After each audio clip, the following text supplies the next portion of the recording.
कौवा और तूनी चिड़िया। एक घने जंगल के बीच एक बड़ा और पुराना बरगद का पेड़ था। उस पेड़ पर कई पक्षी रहते थे। उनमें से एक थी तूनी चिड़िया, जो अपनी तेज बुद्धिमत्ता और मीठी आवाज के लिए प्रसिद्ध थी। वहीं उसी पेड़ पर एक कौवा भी रहता था, जो अपनी चालाकी और ईर्ष्या के लिए जाना जाता था। तूनी चिड़िया ने मेहनत कर अपने लिए एक सुंदर घोंसला बनाया था। वह रोज सुबह खाने की तलाश में जाती और दिन भर मेहनत कर अपने घोंसले में दाना इकट्ठा करती। दूसरी ओर कौवा आलसी था और दूसरों के मेहनत के खाने पर नजर रखता था। एक दिन कौवे ने देखा कि तूनी चिड़िया के घोंसले में बहुत सारा दाना जमा हो चुका है।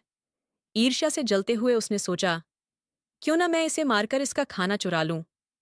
कौवा अपनी योजना बनाने लगा।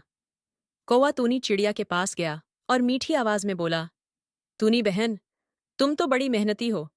मुझे भी सिखाओ कि मैं तुम्हारी तरह दाना जमा कैसे करूं। तूनी चिड़िया उसकी बातों में आ गई और बोली, कोए भाई, मेहनत करने से ही जीवन चलता है।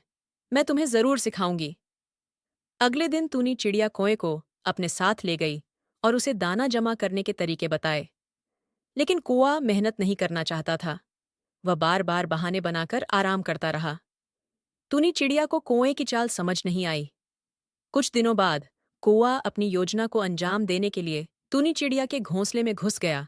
उसने घोंसले को तोड़ दिया और तूनी चिड़िया पर हमला कर दिया। तूनी चिड़िया घायल हो गई और जमीन पर गिर पड़ी। कौवा घोंसले से सारा दाना चुराकर उड़ गया। लेकिन जंगल के दूसरे पक्षियों ने यह सब देख लिया।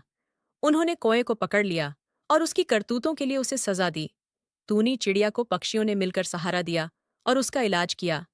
तूनी चिड़िया ने सबक सीखा कि हर किसी पर भरोसा नहीं करना चाहिए।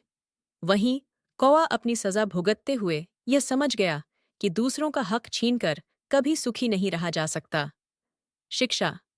चालाकी और ईर्ष्या से भले ही तुरंत लाभ हो, लेकिन अंत में मेहनत और सच्चाई ही जीतती है।